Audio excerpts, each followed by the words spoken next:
আচ্ছা dear students, আজকে আমরা যা পড়াশোনা করব তার নাম হচ্ছে হেলিক্যাল স্প্রিং। তাহলে আসেন লিখে ফেলি। প্রথমেই আমরা আজকে কি পড়ব? আজকে আমরা পড়ব হচ্ছে হেলিক্যাল স্প্রিং। আচ্ছা, তাহলে প্রথমেই কি জানতে হবে? প্রথমেই জানতে হবে হেলিক্যাল স্প্রিং জিনিসটা আসলে কি।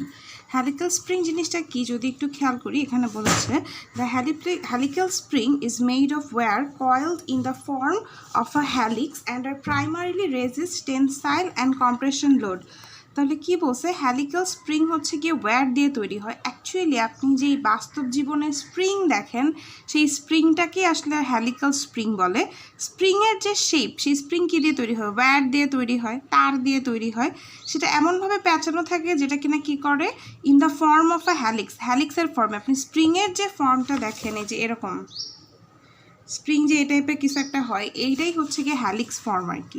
আর primarily resist tensile and compression load. এটা কি করে? আপনি যদি এটাকে দুই দিক ধরে টান দেন, তাহলে যে টেনসাইল লোড পড়বে সেটাকে রেজিস্ট করবে, কারণ দুই দিক থেকে টান দিলে সে আবার তার আগের জায়গায় ফিরে আসে।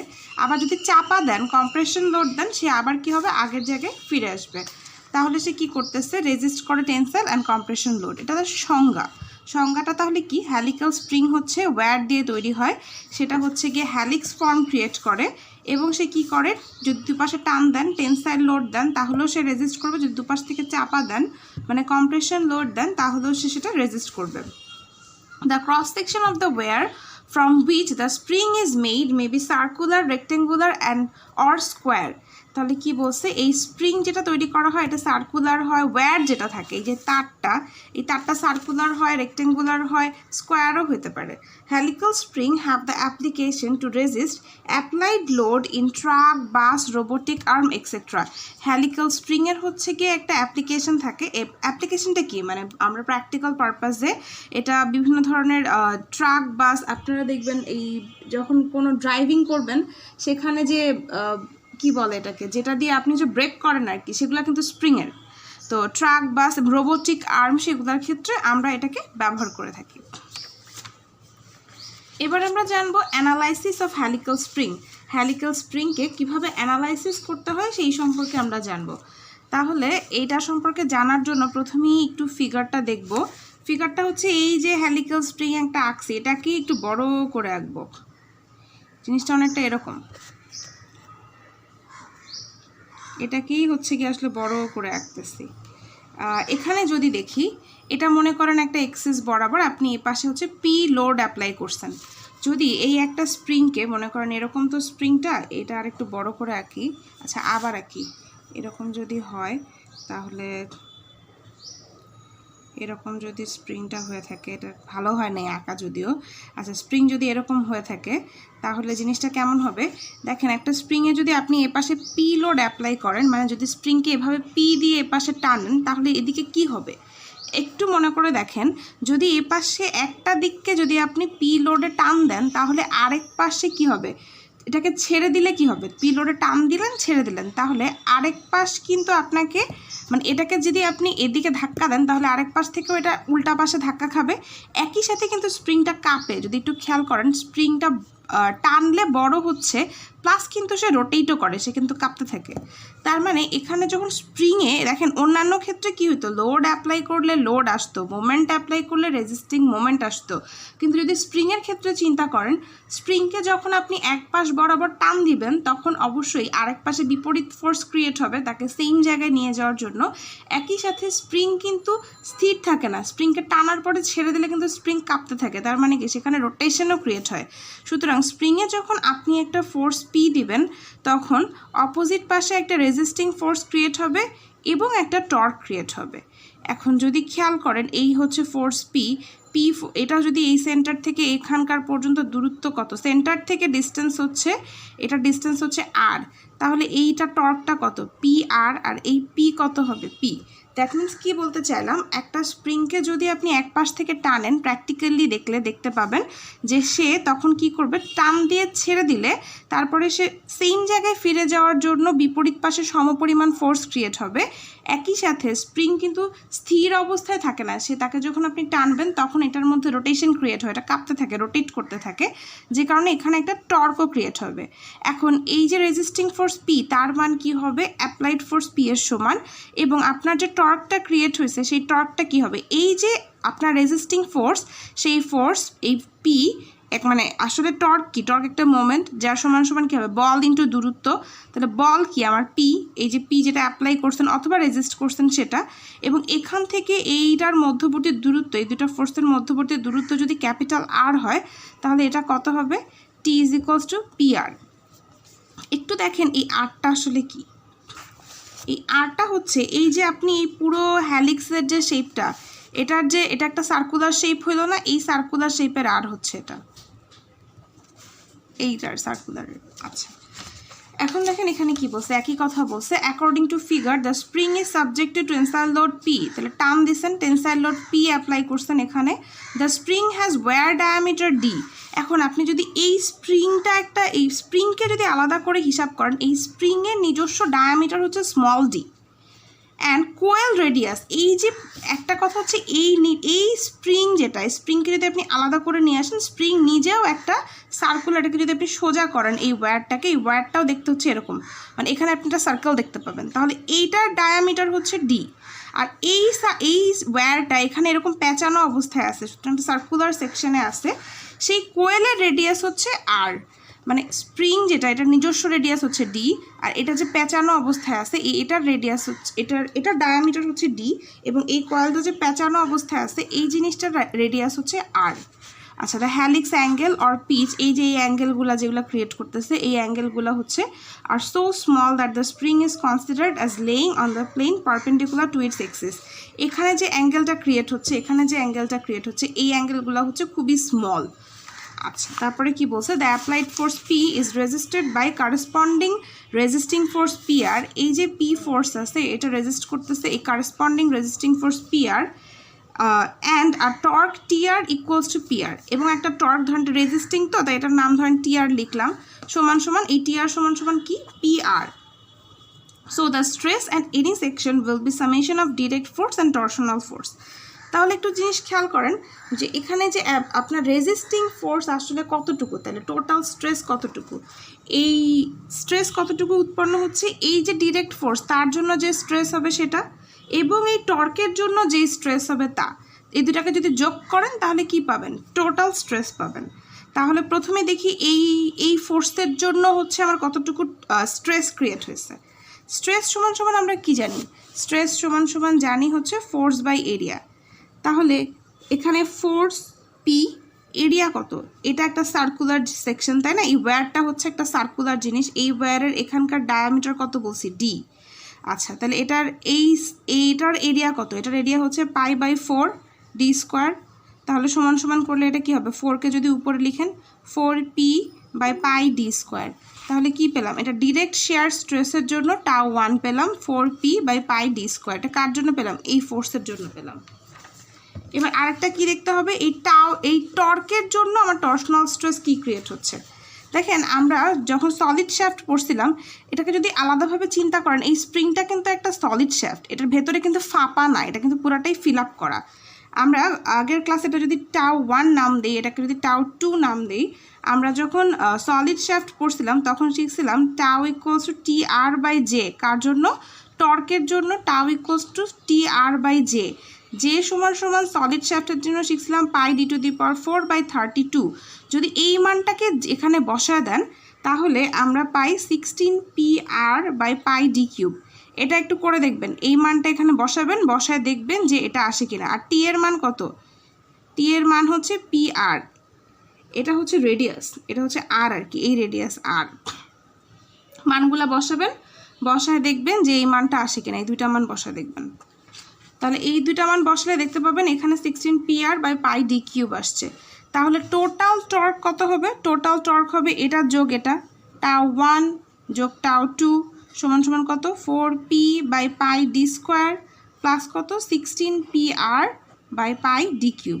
তাহলে দেখেন এখানে কি বলছে, টাউ 2 এর মান বের করতে, এই যে 16 P R by pi D cube, 16 P R by pi D cube, দুইটা টর্ককে যোগ করছে, যোগ করে তারা কি পাইলো, এখান থেকে কমন নিল 16 P R by pi D cube, common নিয়ে এটা পাইছে। আমরা এই সূত্রটা ইউজ করব সব জায়গায় যখন আমাদেরকে হেলিক্যাল স্প্রিংয়ের ক্ষেত্রে শেয়ারিং স্ট্রেস বের করতে বলবে, তখন আমরা ইউজ করব টাউ সমান সমান 16 PR by pi D cube into 1 plus D by 4R, এই সূত্রটা ইউজ করব। তারা এখানে একটা কথা বলছে যে কার্ভেচারটা অনেক ছোট হওয়ার কারণে অনেক সময় এই টার্মটাকে নেগলেক্ট করে ফেলা হয়, শুধু টাউ সমান সমান এটা লেখা হয়। যদিও লেখা হয় তবুও আমরা অঙ্ক করার সময় এই সূত্রটাই ব্যবহার করব। এখানে আরও দুইটা ইনফরমেশন দিছে, সেটা হচ্ছে স্প্রিংয়ের ডিফ্লেকশন বা ডিসপ্লেসমেন্টের সূত্র দিছে। দেখেন স্প্রিং অন্যান্য ক্ষেত্রে কিন্তু ডিসপ্লেসমেন্ট হতো না, যখন সলিড শ্যাফট শিখছেন, যখন থিন ওয়াল টিউবের অঙ্ক করছি সেখানে কিন্তু ডিসপ্লেসমেন্ট হতো না। কিন্তু আপনি যদি স্প্রিংয়ের ক্ষেত্রে খেয়াল করেন, স্প্রিংয়ের উপর তো লোড ঝুলাই দিলে কিন্তু স্প্রিংয়ের ডিসপ্লেসমেন্ট হয়, স্প্রিং কিন্তু আকারে বেড়ে যায় বা কমে যায়। তো সেই ডিসপ্লেসমেন্টটা হয় খুবই সামান্য। যদি সেটা হিসাব করেন, দুইভাবে হিসাব করতে হবে, একটা এই ফোর্সের জন্য ডিসপ্লেসমেন্ট কত, এই টর্কের জন্য ডিসপ্লেসমেন্ট কত। তাহলে এই ফোর্সের জন্য ডিরেক্ট ডিসপ্লেসমেন্টের মানটা লেখা আছে, টর্কের জন্য ডিসপ্লেসমেন্টের মান লেখা আছে। এটা অনেক কম হয়, এটা নেগলেক্ট করা হয়। নর্মালি যখনই আপনি স্প্রিংয়ের ডিসপ্লেসমেন্ট বা ডিফ্লেকশন কত সেটা বের করবেন, তখন এটা ইউজ করবেন, del equals to 64 PR³ divided by GD⁴। তাহলে যদি আমরা আজকে এইটুকু বুঝে ফেলতে পারি, তাহলে আমরা আসলে এখান থেকে কি কি শিখলাম, মানে আমাদের কাজে আসবে কি? কাজে আসবে হচ্ছে হেলিক্যাল স্প্রিংয়ের ক্ষেত্রে ম্যাক্সিমাম শেয়ারিং স্ট্রেস কত, টাউ সমান সমান 16 PR by pi D cube into 1 plus D by 4R, এটা আমাদের লাগবে অঙ্ক করার জন্য। আবার কি লাগবে, এই স্প্রিংয়ের ক্ষেত্রে আমার ডিসপ্লেসমেন্ট কত, সেটা হচ্ছে এটা ডেল সমান সমান 64 PR³ ডিভাইডেড বাই GD⁴। তাহলে যদি এটা শেষ হয়ে যায়, তাহলে আমরা যদি সূত্র দুটো বুঝে ফেলতে পারি, তাহলে আমরা এখন একটা অঙ্কে চলে যাব। অঙ্কে চলে যাওয়ার জন্য দেখেন এখানে একটা অঙ্ক করছে, সেই অঙ্কটার প্রথমে কোয়েশ্চেনটা বুঝে নেই। কোয়েশ্চেনটাতে কি বলছে, a rigid bar hinged at one end is supported by 2 identical springs shown in figure. এই ফিগারে দেখানো হয়েছে যেরকম একটা রিজিড বার, যেই বারটাকে এক পাশে হচ্ছে হিঞ্জ সাপোর্ট দিয়ে আটকায় দিছে, এই পাশটা আটকানো, এবং সেটা হচ্ছে দুইটা আইডেন্টিক্যাল স্প্রিং, এই একটা স্প্রিং এই একটা স্প্রিং, এই দুইটা স্প্রিং দিয়ে এখানে ঝুলায় দেওয়া হয়েছে, এরকম কোনো একটা কিছুর সাথে আটকায় ঝুলায় দেওয়া হয়েছে। এবং এটা দেখতে কেমন, এই যে ফিগারে যেমন শোন ইন ফিগারে যেমন দেখানো আছে, এরা দেখতে আলটিমেটলি তেমন। মানে ফিগারে কি দেখানো আছে, এই দূরত্বগুলো বলা আছে, এখান থেকে 2 মিটার দূরে একটা স্প্রিং, 2 মিটার দূরে একটা 10 কেজি লোড ঝুলতেছে, তার 2 মিটার দূরে আরেকটা স্প্রিং। এই স্প্রিং দুইটাকে পাশে কোনো একটা জায়গা থেকে আটকায় রাখা আছে, স্প্রিংয়ের সাহায্যে এদেরকে ঝুলায় দেওয়া হয়েছে, যার একটা পোর্শন হচ্ছে হিঞ্জ সাপোর্ট দিয়ে আটকায় দেওয়া। একটু আঁকি, যদি আঁকি তাহলে কেমন দেখতে পাবো, এমন ধরেন এইটুকু 2 মিটার, এটাকে যদি 3টা পোর্শনে ভাগ করি, এটা 2 মিটার, এটা 2 মিটার, এটা 2 মিটার, এখান থেকে ঝুলতেছে হচ্ছে আপনার 10 কেজি ওয়েট, এখান থেকে আপনি একটা স্প্রিং আছে এরকম যদি হয়, এই জায়গাটা এখানে একটা স্প্রিং আছে, এই স্প্রিং আছে, এই পাশ থেকে এটাকে আটকায় দেওয়া আছে। আচ্ছা, জিনিসটা হচ্ছে এমন চিত্রে দেয়া আছে।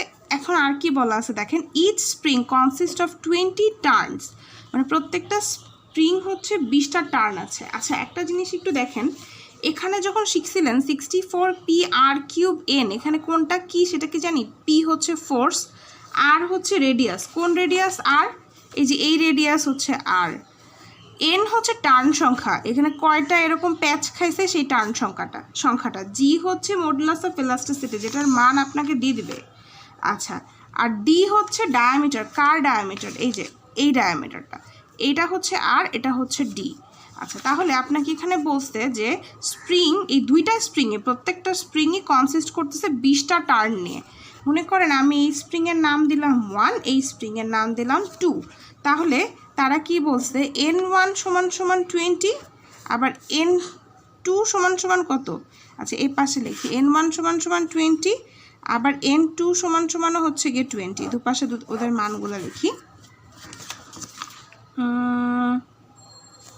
আচ্ছা, তারপরে কি বলছে, এই দেখেন এখান থেকে দেখি, N1 সমান সমান 20, N2 সমান সমান 20 অফ 10 মিলিমিটার ওয়্যার।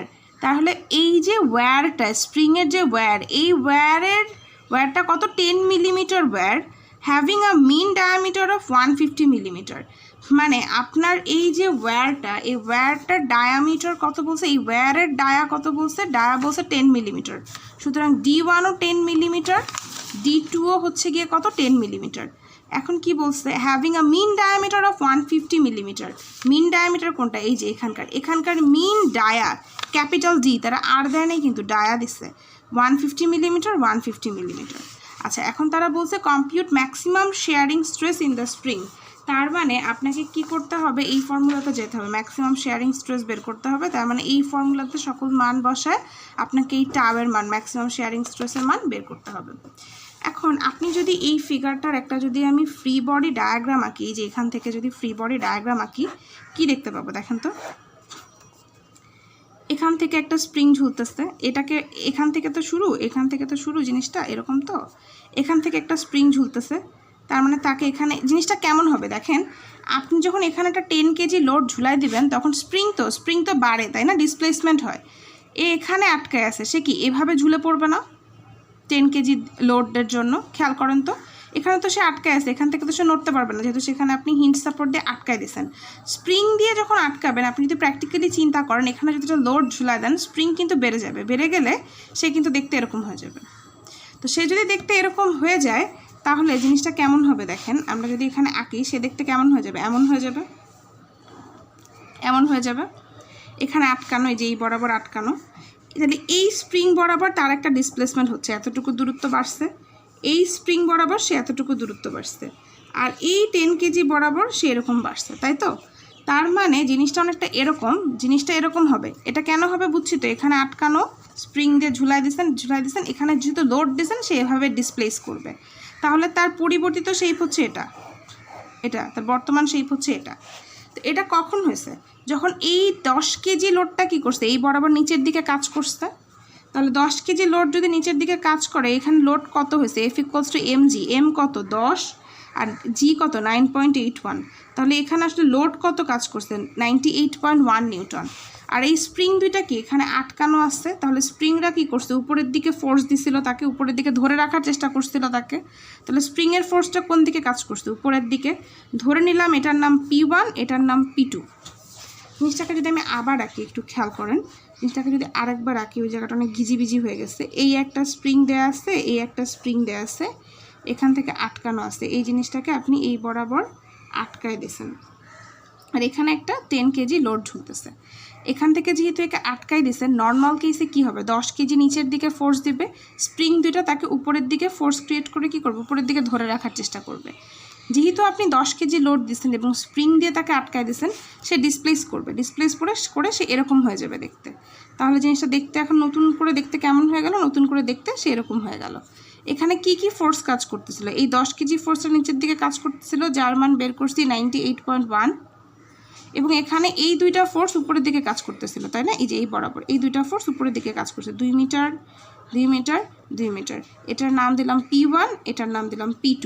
তাহলে এই স্প্রিংটা ডিফ্লেক্ট করছে কতটুকু, এতটুকু ডিফ্লেক্ট করে, এটার নাম দিলাম del1। এই স্প্রিংটা ডিফ্লেক্ট করছে কতটুকু, এই এতটুকু দূরত্ব, এটার নাম দিলাম del2। দেখেন বোঝা যায় কিনা, এখানেও সেম জিনিসই দেখাইছে, এ দেখেন del1 del2, এখানে প্রতিটা জিনিসের নাম দিছে এরকম A B C, এই পয়েন্টের নাম দিছে D, এটার নাম দিছে E, এরকম আর কি নাম দিছে এটা সবাই। আচ্ছা, এরপরে এখন আমাদের কি করতে হবে, আমরা আগেই বলতেছিলাম যেহেতু কোয়েশ্চেনে বলা আছে ম্যাক্সিমাম শেয়ারিং স্ট্রেস বের করতে বলা আছে, সুতরাং আমাদেরকে কি করতে হবে, ম্যাক্সিমাম শেয়ারিং স্ট্রেসের সূত্র কি শিখছিলাম, টাও সমান 16 PR/πd³ × 1 + d/4r, এই সূত্রে যেতে হবে। তো সূত্রটা এখানে লিখছি 16 PR/πd³ × 1 + d/4r। তো এটার জন্য আপনাকে একটা জিনিস বের করতে হবে, সেটা হচ্ছে দেখেন আপনি আর এর মান জানেন, তাই না, কোয়েশ্চেনে কিন্তু আপনাকে আর এর মান বলে দিছে। কিভাবে বলে দিছে, যে ডি বলে দিছে, ডিকে অর্ধেক করলে আপনি কি পেয়ে যাবেন, আর এর মান পেয়ে যাবেন। তাহলে আপনি এই স্মল ডি এর মানও কোয়েশ্চেন বলে দিছে, তাই না, এই যে স্মল ডি এর মানও কোয়েশ্চেন বলে দিছে। তাহলে আপনি ডি আর এর মান জানেন, কিন্তু আপনি পি এর মান জানেন না। তাহলে আপনাকে পি এর মান, পি কোনটা, এই যে P1, এই যে P2, এগুলার মান আমরা জানি না। তাহলে আমাদেরকে এইটার মান জানতে হবে, জানলে আমরা টাও ম্যাক্সের সূত্রে বসায় এই শেয়ারিং স্ট্রেস বের করতে পারবো। তো এটা বের করার জন্য কি করছে দেখেন, একটা সিমিলার ট্রায়াঙ্গেল হিসাব করা হয়েছে। কোথায়, এই যে একটা ট্রায়াঙ্গেল, এই একটা ট্রায়াঙ্গেল, এবং এই যে পুরাটা আরেকটা ট্রায়াঙ্গেল, তাহলে এইটুকু একটা ট্রায়াঙ্গেল আর কি এই পুরাটা আরেকটা ট্রায়াঙ্গেল। যদি আপনি এখানে সিমিলার ট্রায়াঙ্গেল করেন এতটুকু ট্রায়াঙ্গেলের মধ্যে এটার লম্ব কি del1, তাহলে লিখি del1 ডিভাইডেড বাই এটার ভূমি কতটুকু, এতটুকু হচ্ছে 2 মিটার ডিভাইডেড বাই 2 সমান সমান এই পুরো ত্রিভুজের জন্য লম্ব কত del2, আর এটার ভূমি কত 2 যোগ 2 যোগ 2 কত 6। তাহলে এখান থেকে আপনি দেখলেন del1/2 ইকুয়ালস টু del2/6। দেখেন এখানে এই দুইটা সিমিলার ট্রায়াঙ্গেল করে তারা লিখছে del1/2 ইকুয়ালস টু del2/6, বা এটা কাটাকাটি করলে কি পাবেন del1 সমান সমান del2/3। এখন এই del1 কত, del1 কি জিনিস, del1 আসলে কি জিনিস দেখেন এটা কি ছিল, এই স্প্রিংটা আগে স্প্রিংটা ধরেছিল এখানে, তার মানে স্প্রিংয়ের মাথা ছিল এখানে, এখন এই 10 কেজি লোডের জন্য সে বাঁকা হয়ে কোথায় চলে আসছে, এই যে এরকম বাঁকা হয়ে গেছে, বাঁকা হয়ে এখানে চলে আসছে, তাহলে এই স্প্রিংয়ের ডিফ্লেকশন হয়েছে কতটুকু, এতটুকু। তাহলে এটা আসলে কি, এই জিনিসটা হচ্ছে তার স্প্রিংয়ের ডিফ্লেকশন বা ডিসপ্লেসমেন্ট, যেটা সূত্র আমরা শিখছিলাম 64 PR³ N divided by G d⁴। তাহলে সূত্র অনুযায়ী বসাই, del1 এর মান কি হবে 64, P কি হবে P1, আর কি হবে R1³ N কি হবে N1, এটা হবে G1, এটা কি হবে d⁴। এই G কিন্তু একটা হচ্ছে কনস্ট্যান্ট, ইকুয়ালস টু কি যে 1/3 ইন্টু del2 মান বসাই 64 P2 R2³ N2 divided by G2 d⁴। যদি তাই হয় এখন আমরা একটু মনে করে দেখি, এখানে যে D1 ছিল ক্যাপিটাল D1 D2-র মান সমান ছিল, তাহলে ক্যাপিটাল R1 এবং R2-র মানও সমান, তাহলে লিখলাম capital R1 equals to R2। এখানে যেই N1 N2 ছিল তাদের মানও সমান, তাহলে লিখলাম N1 equals to N2। Small D1 D2-র মানও সমান, দেখেন স্মল D1 D2-র মানও সমান, আর যেহেতু এগুলো কনস্ট্যান্ট এবং ওয়্যারটা তো একই জিনিস দিয়ে তৈরি, তাহলে G1 G2-র মানও সমান। তাহলে দেখেন আপনার R1, এটা যদি আমরা ইকুয়েশনটা যদি এখানে লিখি আবার জিনিসটা এরকম 64 P1 R1³ N1 divided by G1 d⁴ equals to 1/3 64 P2 R2³ N2 divided by G2 d⁴। কি বলতেছি R1 সমান সমান R2, N1 সমান সমান N2, দেখেন D1 সমান সমান D2, G1 it's a constant এবং সেম মেটেরিয়াল দিয়ে দুইটা ওয়্যার তৈরি, তাহলে এই দুইটাও কাটা, 64 কাটা 64 কাটা, তাহলে থাকতেছে কি এই P1 এই P2 এবং কি এই 1/3। তাহলে এখান থেকে লিখতে পারি P1 সমান সমান P2/3, এটা আমার একটা ইকুয়েশন হলো, কি পাচ্ছি P1 সমান সমান P2/3। এখন আপনি যদি এখানে যদি আবারও এই ফ্রি বডি ডায়াগ্রামটাতে যদি একটু আসেন, এই পাশটা আটকানো ছিল, এই যে ফিগার অনুযায়ী এভাবে আটকানো ছিল এদিকে, ঠিক আছে, এখান থেকে 2 মিটার দূরত্বে এই বরাবর একটা P1 লোড ছিল, এই যে P1 লোড এই স্প্রিংয়ের জন্য, তার থেকে 2 মিটার দূরত্বে এখানে এই 10 কেজির জন্য একটা লোড পাইছিলেন 98.1, তার থেকে 2 মিটার দূরে এই স্প্রিং আবার উপরের দিকে আপনাকে টেনে রাখছিল P2। এই জিনিসটার নাম যদি এই পয়েন্টের নাম দিছিলাম তখন A, যদি এই পয়েন্টের নাম A দেন এবং A পয়েন্টে যদি আপনি মোমেন্ট নেন তাহলে কি হবে, summation of moment A equals to 0 ধরলাম, ক্লকওয়াইজ পজিটিভ। তাহলে এখান থেকে যদি মোমেন্ট নেই P1 কীরকম মোমেন্ট দেবে অ্যান্টি ক্লকওয়াইজ, তাহলে মাইনাস মোমেন্ট কি লোড ইন্টু দূরত্ব -2 P1, ও কি এই 98.1 কীভাবে মোমেন্ট দেবে ক্লকওয়াইজ মোমেন্ট দেবে, তাহলে সে কি প্লাস 98.1 ইন্টু কত 2 আর 2 4, এটা হচ্ছে অ্যান্টি ক্লকওয়াইজ মোমেন্ট দেবে, সেটা হচ্ছে মাইনাস এটা কত 2 2 2 6, তাহলে 6 অফ P2 ইকুয়ালস টু 0। তাহলে আপনি এখানে বসান, আমি যদি এখানে -1 দিয়ে 2 সব পাশকে গুণ করি তাহলে কি হবে 2P1 ইন্টু 6P2, এটাকে যদি মাইনাস এটাকে গুণ করে দেখবেন এটা আসবে 392.4 ইকুয়ালস টু 0। এখন এটা P2, সরি এটা P2, মানে এটাকে পুরোটাকে -1 দিয়ে গুণ করলাম, তাহলে -1 গুণ করলে কি +1, এরকম সাইন চেঞ্জ হয়ে যাবে।